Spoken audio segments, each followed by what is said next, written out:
All right, all right, all right. Aloha Friday Live, everybody. Thank you for being with me tonight. We have Reena, and we're going to be talking about getting seen. And if anybody can get you there, Reena can. I'm so excited to have you on the show tonight. And thank you for being with me. I'm excited about this conversation. I am excited too. Thank you so much for having me. Well, folks, we talk a lot about different aspects of leadership, anything and everything that can comprise the life of a leader, and being seen, getting seen is one of the hardest things when you're talking about the type of leader that likes to shine light on somebody else. There's leaders out there that are always highlighting people, but fail to do it for themselves, don't know how to do it. And it's a kind of like part of the humble type of thing, servant leader type, type of persona, where it's not frowned upon, but they kind of see it as oh, it's too much light on me, right? But we're going to talk about that here, and the different things that you do, Rena, to get these folks in the position to tell their story, to shine a light upon it. It's not bad. Yeah, I've actually really been thinking about this so much lately because I'm getting ready to do a talk at a conference about it. And, leaders that can create an environment where people don't feel judged and they feel free enough to be themselves, I think creates enormous opportunity for innovation. And I have worked for a few leaders like that. What's so interesting is I got my start at the Jerry Springer show about 20 years ago. And honestly, I really felt like I could be myself there. Wow, And really? Oh man. yeah, that's so interesting, right? Yeah. And that is where I learned how to book a good story, how to make other people feel comfortable enough to share their stories in a vulnerable way. And I truthfully feel like some of the guests that came, yes, they were fans of Jerry Springer and they wanted Right. their 5 minutes of fame, but they had created a relationship with me over the phone where they felt like they could be themselves and tell their story publicly because of how we connected over the phone. And that's amazing. A lot of people don't tie in their ability to tell their story with relationship, but it has a lot to do with how comfortable you are in that space that you're speaking, right? You're about to speak in this in this event. You probably don't know most of the people there, so it's nerve-wracking at times when you don't know the people, but when you do know the complement of folks that are there, it just kind of brings you down to a place where you can share. Leaders tend to not surround themselves with too many friends, right? Because of fraternization and this perception of favoritism and this, then, and the other. They kind of keep themselves at bay from the masses, and oftentimes they can't get comfortable enough to share their story. One of the things that I used to practice when I was in leadership, corporate or in organizations, was that from day one, I told my story. I just got it out there, and it helped so much. I have such respect for people that can do that and that push themselves to do that.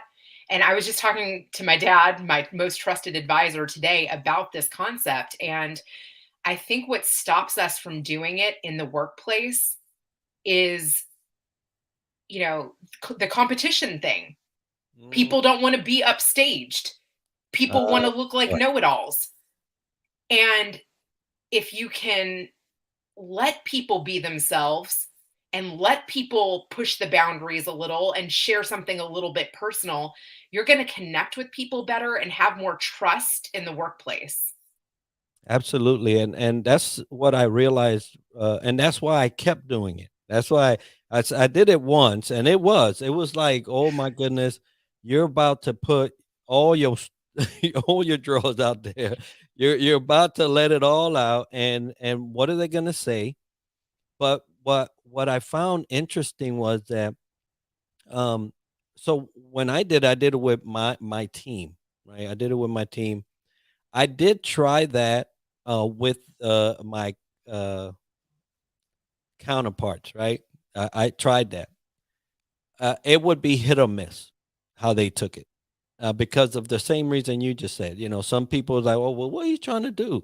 This is different, but what is he after? Right? What is he trying to do?" And then on when I shared it with my team, they were more of the kind of like, "Oh, wait, hold up, this guy's just like us. He's not too far down the road here, and he just let us know." And it was a totally different take, and received different from the groups. Yeah, I love what you just said, and I'm going to play off of that a little bit. If we can all just realize that we're more alike than not, and that has actually really been a common theme of my podcast. After interviewing, 250 plus people, that is one thing that I have come to realize. We are all going through things behind the scenes Oh yeah. and putting on our happy face at work. And can we all just acknowledge that a little bit? That would be wonderful. But and no, and that really is the goal. Hey, folks, that's the goal tonight. The goal tonight is to get you to a point where you can kind of digress a little from the horse, right? Get down from the horse a little, maybe step up on the ladder a little, because some people do subserviate themselves to the point where they're just like floor mats, right? Even in leadership positions. And so there's a balance there that we have to get to, and Rena's going to get us there, because there's a mentality around getting seen that can be seen. You mentioned it, right? One upping. Why are you trying to? Why are you trying to? I had it happen to me, right? Why are you I was trying to showboat? Yeah. right. Uh, so I was in an organization. I invested deeply into the team, to the point where I told them right from day one, your my job is to get you to fill my spot. So basically, I'm working myself out this job, and they didn't understand that, but that's okay. I got them to understand. The way that was perceived with somebody else, why are you trying to make your team better than ours? Like, well, I I got a story. It's not that great. It's not that grand, but look where it got me. So I want to give them that as well. So I mean, I'm interested in seeing them grow, and I hope they get me out of this job, because at the time I didn't really like it. So I was just like, hey, if I can get somebody up, and I don't fail the organization, and I don't fail them. So, but getting seen can be taken into two different avenues. Why is it that you feel that so many people, that are in leadership position, just can't get there? That's a great question. I think that maybe they don't prioritize it, Mhm. or they don't feel like it's needed in their role. But here's an example. You know, if there's two people that are both qualified for a service that I'm looking to hire for, and one I know more about personally and can relate to personally, I'm probably going to hire the one that has put themselves out there, Mhm. because I'm going to trust them more and feel like they're going to understand me more, or that I can be more open with them. I just did this honestly in selecting a realtor, you know. They were both top realtors in my area, you know. They both probably could have sold my house, but there was like little personal touches with one of them where she shared more, she was more vulnerable, she Mhm. asked for the sale, she told me I had a beautiful house. The one that opens up more and that is Right. less buttoned up and is less professional and gives me a little bit of personality, I like that. I'm drawn to Amazing. that. Amazing. We talked about relationship early when we started talking about this topic. Um, they, you mentioned vulnerability. And I just went through an assessment because in one of my podcasts, the one that comes out on Monday, I participated in an assessment because the guy produces that assessment. I wanted to see it. I wanted to experience it. So they let me through. One of the guys that did the debrief, as I was talking, he goes, "Where is that on your care list?" And I said, "It's not." He goes, "Well, then you don't have that." And so you mentioned this just now. You have to care about it in order to implement it, right? So if you're not looking to be Exactly. visible, it's not on the care list. And that, now that's a thing I'm putting on my vocabulary. What's on the care list? Um, Also, because I even talking to my husband last night, like we had a date night, and he's an engineer. He has deliverables. He was trying to say, like, why would I need a podcast? You know what? Maybe you don't need a podcast, but maybe write a blog or maybe write 10 ideas a day or maybe comment on other people's content with your expertise. Maybe contribute to Quora. I think by building your brand and contributing and letting people know your other interests, it will fulfill something in you and it will lead to opportunities that are outside of your day job. Look, everybody's got to pay their bills and everybody's, has their profession and whatnot, but we also have passions and desires and ways in which we need to be fulfilled otherwise. yes, and a lot of leadership hide those things, Yes. you know, but it also goes back to the thought that I know I was raised with it. Hey, what happens in the job, you keep in the job, or you try to, Yes. because we were all after some type of balance, and that's how they presented it, and so a lot of people bought off on it, and so, and this happened to me one time. I served in the military 26 years. While in the military, you go up the ranks, and this happened to be a promotion cycle. I was the most senior enlisted, so I invited all the brand new senior enlisted to the house. Uh, let's say there was a lot of open eyes because the way I operate in my house is not the way I operated at work. Mm. And so after the event, my wife pulled me to the side and says, "Hey, let me talk to you for a minute." And I know what that means. And she says, "Hey, one of the guys um came to me and said, 'Is this how he is here?'" And that broke my heart. It did. It broke my heart because I was trying to be the all-encompassing leader without letting them know my true life. And how can you be? How can you be, right? And so that level of vulnerability that I could have leveraged to tell my story, and that's really what the actual, thing that broke the camel's back was that event. And then from that event, I said, no longer will I hide me for the sake of a facade, or looking like, or having people think that I broke that down. But it was that event. And so you mentioned vulnerability early. um, that is something that we are not trained as leaders to do, right? We tried to, there's this picture, they used to call it poster child, right? You always try to be like that poster, you know, neatly pressed and everything, sharp and everything, nothing's off. Uh, Yet we're human, and there are a lot of things off, right? So who's lying to who? But in any case, you mentioned vulnerability. How do you use that in the storytelling? Because you have to get somebody, first of all, to acknowledge that they have a story. A lot of people say, "Oh no, there's nothing fancy about me." You are unique. There will never ever be a one of you. you can't tell me that there is nothing fancy about you, right? But how do you get them to even recognize that they do have a story? Yeah, that's a great question.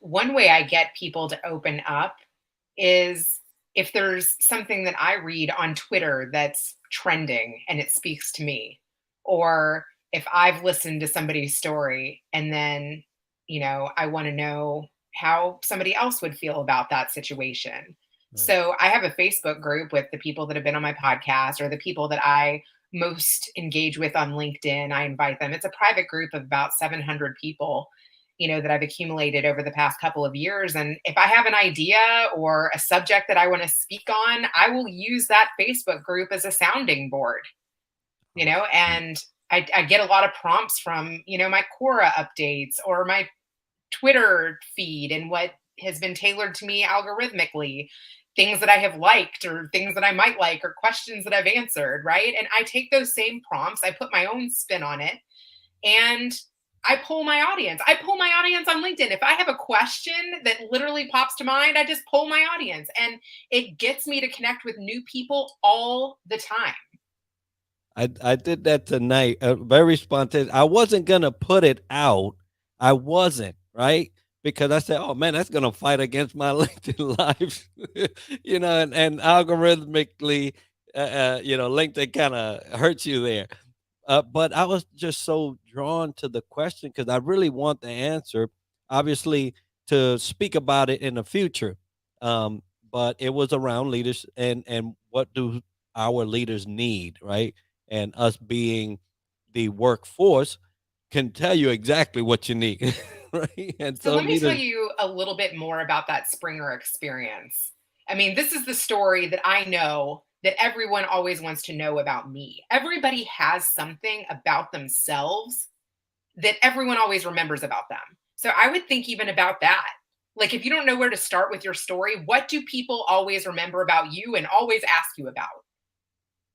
That's a good place to start. So people always want to know about my Springer story. And that started really because I worked for an NPR station in college. I read the news and the weather. I wanted to work in radio. I got an interview at WGN in Chicago, drove up from Purdue. I didn't get the job. And I saw in the same courtyard that Jerry Springer was looking for interns, I saw a flyer. And so I walked across to NBC Tower, got through security, got myself an interview with the intern coordinator the same trip, and I ended up starting 2 weeks later. It's so crazy. that And the way that I became good at that job was listening to the people on the phone who were bringing the most energy, who were getting the best guests to come, who were making the crowd go wild. And I was like, okay, what are they doing? How can I emulate that? What is my version of that? So I would think that a lot of my success actually has been built upon that. It's paying attention to the people in the room that are successful, putting yourself around successful people. What are they saying? What are they doing? How can I make my version of that? I worked for a top podcaster that had a huge successful Facebook community, but I wanted to ask different questions than her. So I was like, hey, I can make my own Facebook group and ask the questions that I want. She had a very successful podcast. I had booked her some hard to reach people on her show. I was like, you know what? I've already made contact with those people and got them on her show. Maybe they'd be on my show. Maybe not right away, but maybe I could, propose that idea. You would be surprised during the pandemic, like how available people were. And you might get a no the first time, but maybe you didn't ask the right way. So come up with another way. that's so important. That you mentioned a word that I want to dive into because kind of goes with Tiffany's comment. Thank you, Tiffany, for putting that in there. She was mentioning what you had said, putting yourself out there, right? Um, you just mentioned that you put yourself in this environment. You went for one thing. You okay? That didn't go. Okay, that didn't go well. What else? And I'm already up here. Yeah. you capitalized on it. But a lot of people can't see those things sometimes. They're just so down with the fact that that door was closed that that means all the doors were closed. And that was not your door that day. That was, and it's amazing to even fathom how that played out. You went for a door that was already prepped. That thing was scheduled, but that wasn't the door. It was this other one. And amazing how if you put yourself, you have to, folks, if you're listening, you're a leader and you're trying to figure out how this whole story, how do you get seen? How do you put yourself in? You have to put yourself. Sometimes you're not invited. And most times you won't be invited. Most of the platforms that I was able to shine the most, I did get invited. I had no business. I'll tell you, I felt like I had no business being there, but the person in charge did. I love that. And what I could not see, they already saw. So what I did was, okay, well, you feel like you don't belong here. Okay, that's one thing. All these people are not rejecting you, so they must feel like you belong here. And it was a very high group. It was a very high group. And I'm like, "Oh my goodness." Matter of fact, one of the members in that group, and I remember, is now the selected current Master Chief Petty Officer of the Navy. Got selected from that group that I was sitting in. Amazing, amazing. So, you get a piece of a story, whatever it is that people ask you the most about. And I love that because it's already there. You don't have to go digging. I tell myself that even now for this conference that I'm going to be speaking at. Like everything that I have done up till this point in my life has prepared me for the next leap. I already have everything in me right now that has prepared me for that talk. It's really amazing. And actually, even how I got that conference, that's a story in itself. There's a girl who I met through someone on LinkedIn, and we were going to collaborate. She's working with a podcaster. I met her in Chicago in person. We've spent hours going back and forth. Nothing really ever panned out for us Right. collaboration wise, but we've had a relationship for years. I've, gone to events that she's spoken at. We've talked about creating content together. We have a nice rapport. I think they potentially asked her to speak. She wasn't available. And she was like, and they asked who else would be great like you. And she referred me. Look at that. Yeah, But so I heard a lot of investment though. a lot of Yeah. investment. Yep. There's a and so when I asked people to come on, you came on. When I asked people to come on the podcast, DTLW, there's been a lot of investment in there with without the intent of, because you just gotta love people. You know Yes. what I'm saying? I love If that. if you just love people, eventually something's gonna come up where either you will find favor in them or they will find favor from you. But you have to establish that, and it looks like you established that. There's a lot of leaders that don't do that. They don't invest Yeah. because they're there. A couple things just came up for me with what you just said. I'm a part of Toastmasters, and I'm a part of a group that's very seasoned. A lot of people have been in the group for 7 years, 9 years, 5 years, and I'm like one of the only newbies.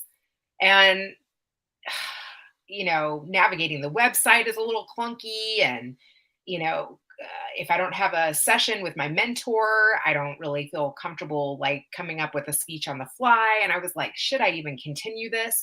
But then my mentor wrote me an email saying, you bring amazing energy to the group. I think you're getting what you want from this group. If you stay with this, it will provide for you what you're looking for. And I'm willing to, put time on my calendar with you. That little email that he sent as a leader is so rare.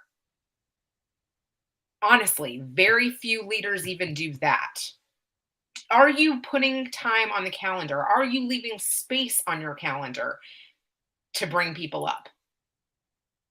And I talked to another guy today, shout out to Lowry, I forget his last name, but he said, love, gratitude, acceptance, freedom, bringing those vibrations to people versus fear, intimidation, competition.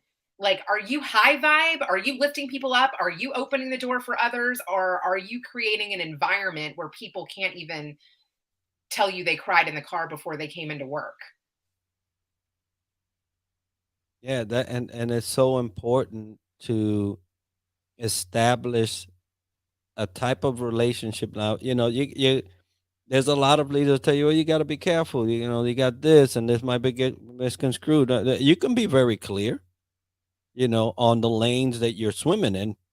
You don't have to cross, pollinate some things in order to get a point across. But the fact is that in the process of getting seen, and we're talking about leadership and getting seen, communication must occur because you Yes, cannot be placed in a platform. You would never have been placed on this platform to speak at this event had you not communicated and established rapport and a relationship.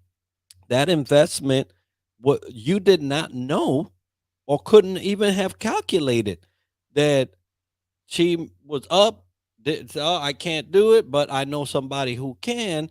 And the person, and then talking back to Tiffany's point for opportunities, the person that comes up is the person that's last on mind.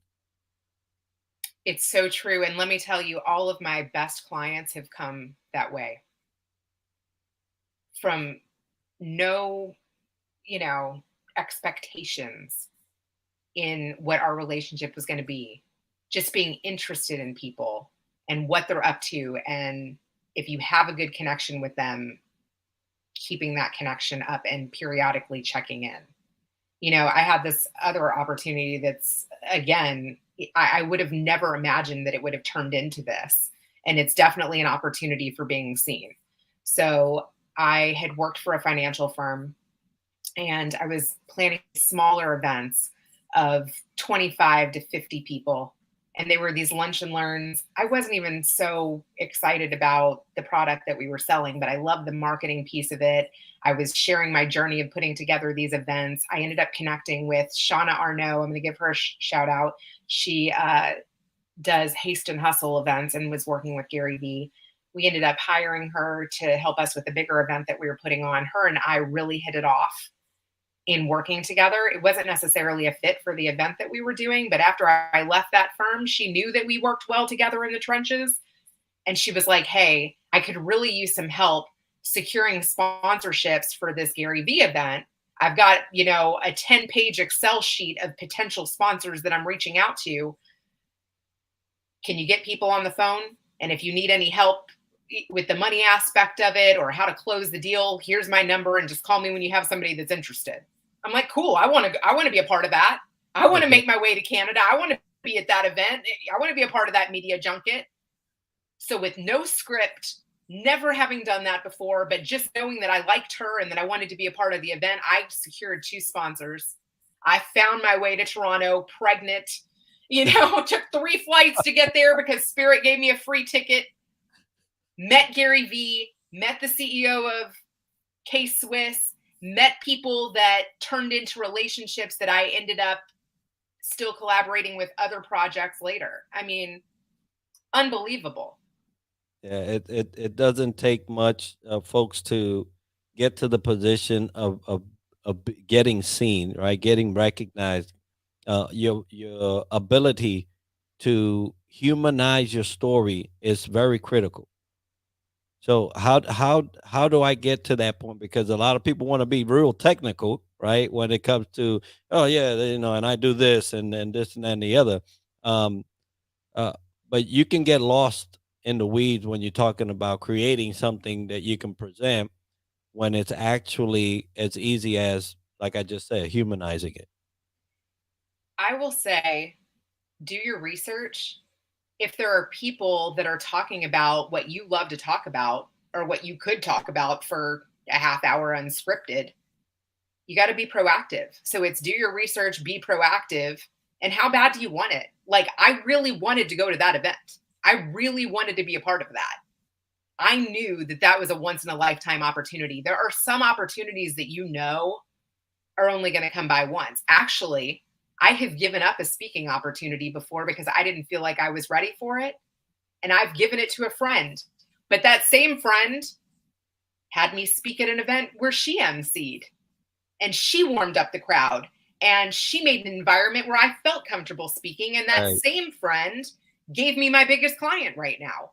So I gave her something that I wasn't ready for, but the reciprocation came back two times over. Twofold. Yes, it sounds like it. Uh, and you know, and being seen because some people may be wondering. I said, well, I don't want to be uh, all up in the front. And if you're talking about front and back in the middle, everybody's got a vantage point. Hmm. Everybody has a vantage point wherever they sit on that line. If you don't want to be in the front, it's okay. It's okay. If you're a leader and you don't want to be in the front, it's kind of like intuitive there to not be in the front if you're leading. But I've often said that you can lead from behind. Definitely. You can pick a leader in your company to feature and that you can build up and that you can help them with the script. You can get them on a podcast and contribute to what they say. And I've done that with people, right? Or if you've held the mic more times than you want to, yeah, feature somebody else. That's actually interesting because I would think I wanted to interview like Claude Silver or something. And then and I said, are there any executive? I'm like, you've been on a zillion podcasts. I was like, are there any executives that have been featured less that are your people that you would like to be seen? You would like to Right. feature them, that they would like to be seen more, that you feel like really resonate with your message. They could tell a little differently. And I had them on my podcast. I actually like that spin. Or even, I had a guy on my podcast. He was the son of Chris Voss, and his dad, Chris Voss, is featured all the time. But my show, Better Call Daddy, is really about, somebody who looks up to their parents. So I liked that the son hadn't been on in as many podcasts. There's always a spin, right? And if you don't want to be on a podcast, how about helpareporter.com? They're Mm. constantly looking for contributors. You could write an article, you could be interviewed, you could do an audio segment, you could be an anonymous segment just to give back, just to share your experience with the world. I've had on anonymous episodes. Sometimes those are the best because then people feel freer in sharing. Right. Now, back to Tiffany's comment, she put there, the reporter found me through a YouTube comment. A comment. I love that. She didn't even speak. She wasn't on the video. A comment, and then featured her on an article. So there are ways, folks, that you can get to be seen. Now, what level of seeing you want, it depends on you, right? You just mentioned podcasting. So let's talk about the different ways that they can get to the point where they can be seen. I mean, here's another idea. I was just on someone's podcast and noticed on their website all of the places that they have been seen. So you can go listen to some of those episodes, see if those other podcasts are ones that you're a fit for, connect with those people, tell the host that you listened to the entire episode, pick something from that episode that resonated with you, make it personal. Start a relationship. Don't ask right away. Drop somebody a 5-star review, then ask, or at least have a conversation with them, right? Investment, folks, investment. Yes, it's so honestly easy. The amount of people that try to automate the relationship versus actually doing personal reach out is crazy. I had some guy cold email me today and he was like, "Hey, I listened to your podcast episode with Oscar Stewart. I listened to a lot of entrepreneurial podcasts, but I liked X, Y, and Z about this episode. I only reach out to people who I think that I can actually help. Can we have a call?" I was like, I like that approach. I don't usually like cold emails. This is what I told him. I was like, I don't usually like cold emails. Way to you know, get my attention with dropping me a review because he knows podcasters like those and need those. Right, right. He mentioned an actual episode. I could tell that he listened to the episode from what he wrote. That's also really important. You can't just say, oh, like I can tell by the title of this one that it was something that I could add to. You actually got to listen to the episode. You know what I mean? Go a little further. How bad do you want it? When I secured those sponsorships, I must have reached out to hundreds of people in order to get the two. Some of it was luck. Maybe the sky opened up for a minute, but a lot of it was persistence. And it's the same thing with Jerry Springer, man. I went through 1,500 calls a week to book 4 good stories. But I had the hunger and I loved what I was looking for. So find the people you would love to connect with. Listen, research them. Find a way that you can add to the conversation. It can helpareporter.com is actually a great site. I have them send the free emails. I'm constantly looking through them. And if what's interesting too, sometimes if I'm not a fit for one of their stories, but somebody comes to mind in my network, I will screenshot an opportunity and pass it to a friend. Immediate value. Absolutely. Yeah, that's I'm gonna look them up. I've actually never heard of them. Oh, Never have. great. Yeah, never have. So that'd be a new one for me. But folks, we're talking about leadership and getting seen. Not necessarily at your job site, although we have covered some of the points of doing that because we talked about relationship, we talked about vulnerability, we've talked about setting yourself up in a position where you're helping folks. You know, that all works at the job site. We're talking about the type of scene where you're outer, right? You're outer. You're putting yourself out there, and we mentioned early on that everybody is unique. Everybody has their own story. Everybody has their value, and you cannot diminish that for a second because the moment you do, somebody else is going to get value from that. I guarantee it. Because I could tell you a story. And I could spin it in a way where they'll think it's mine. I'll be like, no, this was a friend of mine. And so, you know, own your story, own it, but don't be scared to tell it because it is invaluable. Like I mentioned, there's only one of you forever. That's You it. know what's it's really interesting too? The parts of you that you were the most embarrassed about and Mm, that you most don't want to share is really where magic lies. And do you need to heal from some of that first before you share it? mm. Probably. But if you can tap into the parts of yourself that you are the most scared to share, there is a way that you can do it that's tasteful and you'll up level from doing that. I have had the most comments and engagement on those particular stories. Oh Now yeah. I'm very open. Once I got healed, right? Once I was healed, because I'll tell you what, you need some of that.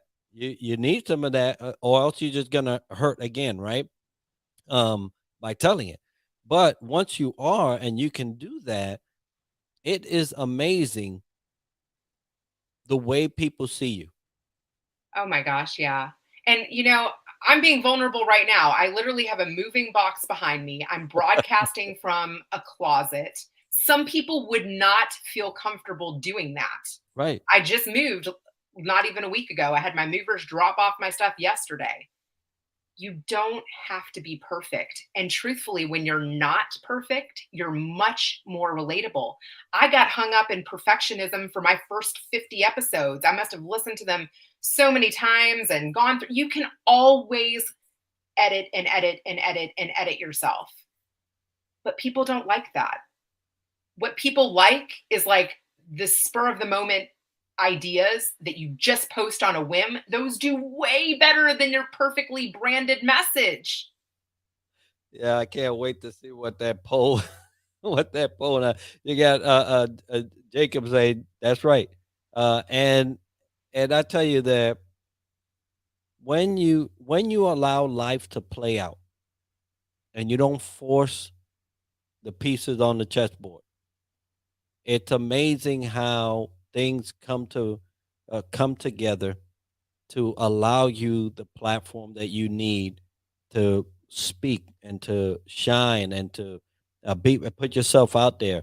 We mentioned vulnerability early on. I think that's going to be one of those things that you will have to tie yourself around, because it takes a person not to think so much about themselves to just put it out there.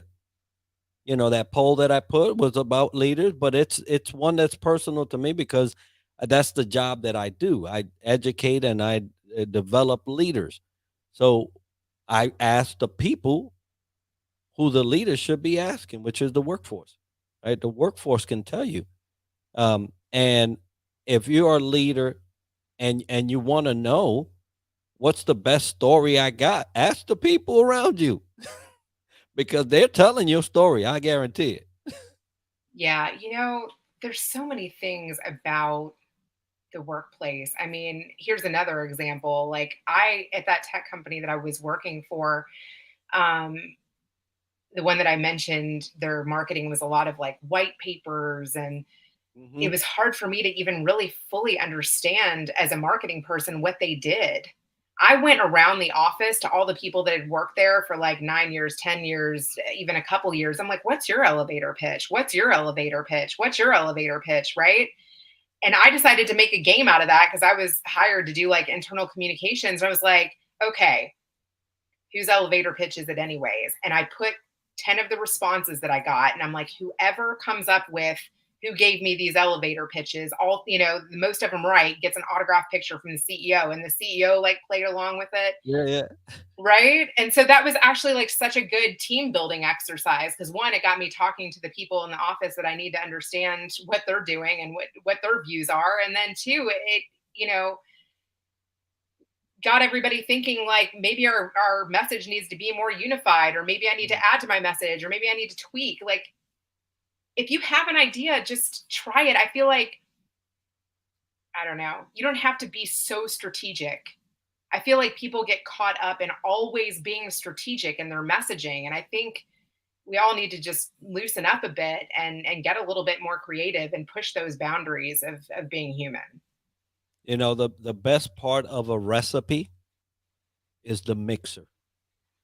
Ooh, yes, so good. You have all these parts, and everybody can be, hey, I'm onion. I'm onion. That's what I do. And then, oh, I'm garlic, and it's the mixer. The mixer makes all those things blend together, and it's the dish you talk about. You don't talk about the onions unless they were very good, right?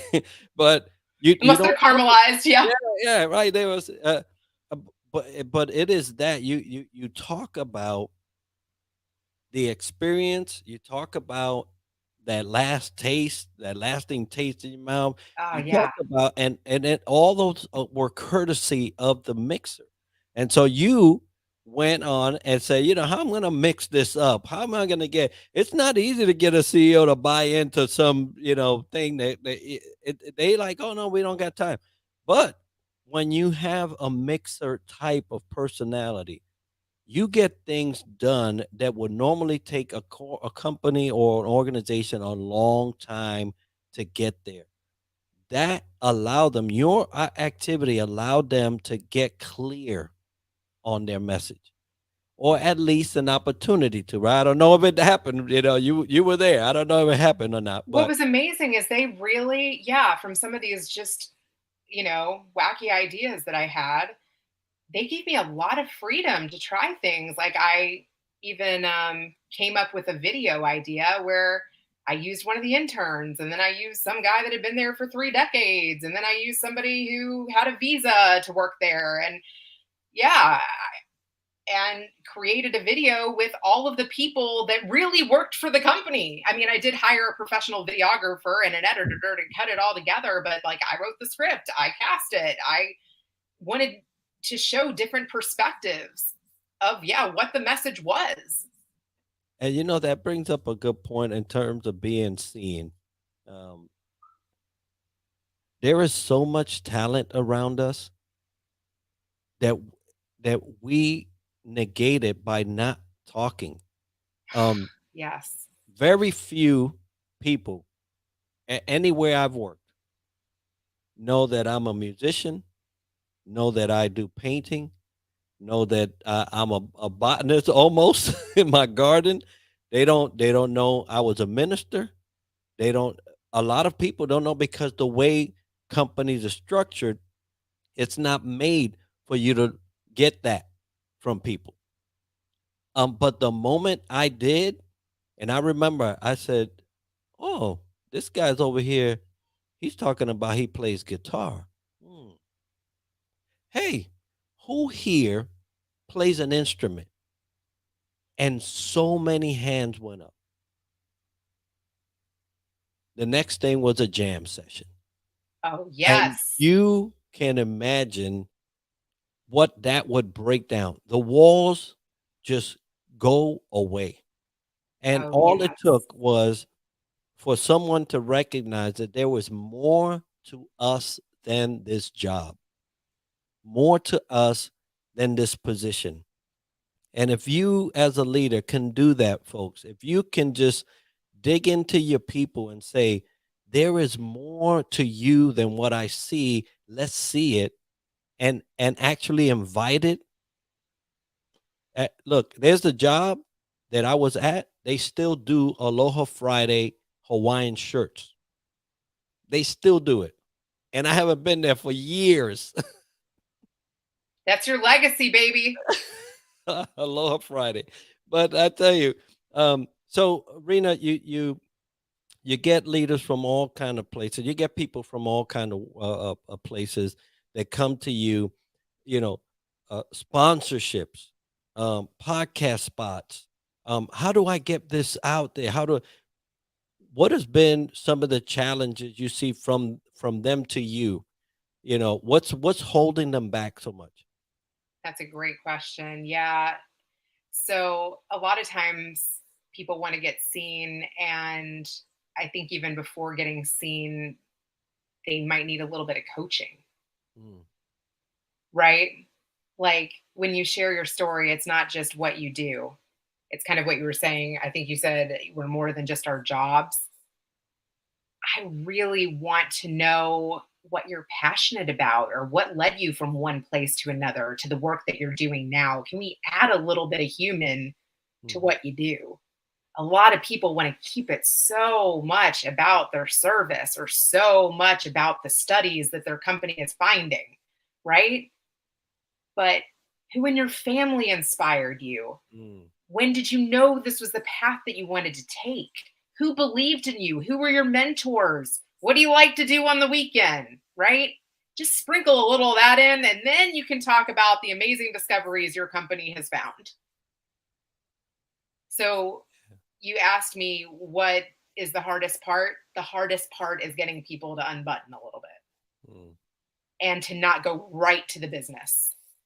Because it's easy to talk about what you do for a living. I mean, honestly, you're doing it day in and day out. But where can you get vulnerable? Right? I'm telling myself this too as I'm broadcasting live from my closet, my open closet. um, but yeah, like the things that you've struggled with, the ideas that keep you up at night, right? The walls that you've run into more than once, the areas that you need to stop procrastinating on. Talk about that because if you're struggling with those things, other people are struggling with those things too. It's going to make them like you. I'm actually part of an entrepreneur program out of Texas A&M. Cool. So we're going through phase one. Phase two is later on in July, and we get to go and become an Aggie. I never thought I would. Right, a guy from New York. I thought I was gonna be out of Syracuse, but I guess Texas A&M is it. But one of the questions they said, "What's your why? Why are you doing this?" Yeah. And I told them, and this was today. I said, "I'm righting a wrong," and they're like, "Hmm." One of the things that I fear the most is that my gravestone says, "Here dies and lays all his knowledge." I don't want that to be stuck in the grave. So my why is education, right? Education. Sharing, the sharing of knowledge. My life is not like any other one.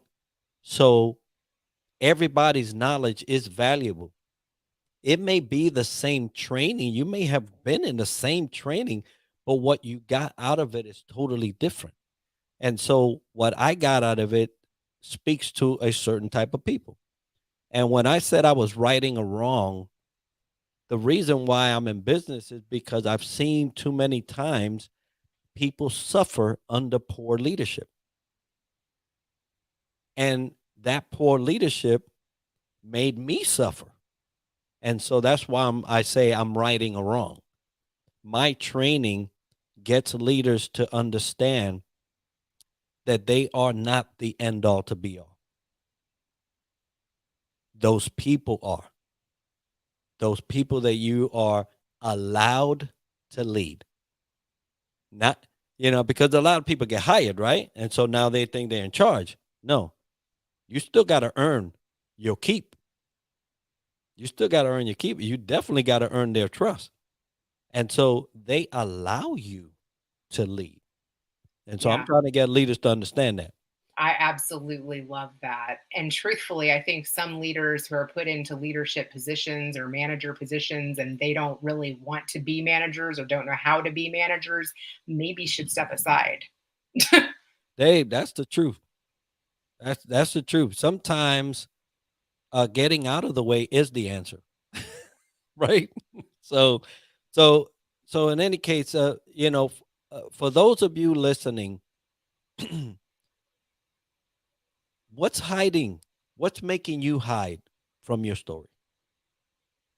Now, your story might be something that you want to hide, right? You might want to hide. Um, Not every story is legal, right? So, you might want to consider that how much of that story you want to share. But like we mentioned earlier, hey, you might need some healing, and if you can get that healing, believe me, that story will come out. What are you hiding and how can you take steps to share just a piece of it? Mm, You don't have to connect all of the dots. You can even just share a piece of that, and that can get you started in the right direction to healing, to new opportunities, to new connections, to possibilities that you never would have imagined. Amazing, folks. We've been talking with Rena. She is by far the one person that I know on LinkedIn, and I've been following for a while. We connected not so long ago, but I have been following for a while, where she takes you to the point where you can tell your story, where you can get, sponsorships get on podcasts, become a good guest, right? Because you could get on a podcast easy. Will you be a good guest? Can they thank you for that? Right? It's another story. But to get you to the point where you can uh, truly and honestly take those pieces that you can share and share them so that you can get seen. So, Reno, the folks that are listening, folks that are watching, may want to engage you to get them there. So, how can they do that? Well, we are on LinkedIn, and I am a LinkedInaholic. So this is a great place to reach out to me. Amen. Also, my podcast is called bettercalldaddy.com. My dad is my number one trusted advisor, and he is the co host of my podcast. Instead of Jerry Springer giving the final thought at the end of the show, it's my dad. Awesome. And you can contact me at Reena at bettercalldaddy.com. Yeah, okay, you have to check that podcast out. I love the fact that you did not shy. Hey, thank you, Tiffany. I Thanks, appreciate that. Tiffany. Yeah. There's a lot of people that kind of outgrow their parents, right? Their parents outgrow their welcome. Either way, there's a separation there, but I love that you incorporate that piece of your life. And I'm sure that he is just loving every bit of it. to be able to share that platform with you and share that time with his daughter. For folks that have kids, cherish those kids because they grow up, right? And hopefully you've done enough investing, as we talked to tonight. Uh, Hopefully you're not investing in your people at work and not in your children. That'd be terrible. She says she's a dad. Oh, hey, hit me up. I love daddy girl stories. All right. So you see Tiffany already making connections. That's great. Um, Rita, thank you so much for sharing this evening with me, from your closet. I love it. I love it. The, From the my closet. That's so authenticity. good. I'm telling you, it's a great. Hey, and we were talking about right behind us. There's an arrow that says up. You can only go up from here, folks. You can only go up from here. So thank you once again for being with me, folks. It has been a pleasure to be your host tonight. Aloha Friday Live. Be with us next week where we share another great guest speaking about another topic that affects leadership. But for tonight, Reena, thank you so much. I appreciate you. Best of success on your talk. And hopefully I can get a whiff of that, somehow get a video Oh, or yeah. I'm actually writing a new jingle. So I'm going to air that right beforehand. And may Aloha Friday continue to live on. And I hope that this, yeah, will right your wrong. outstanding. All right, folks. Thank you for being with us tonight. We really appreciate you joining us. For all those that joined and or watching the replay, it has been our guest, our joy to have you as guests. Aloha.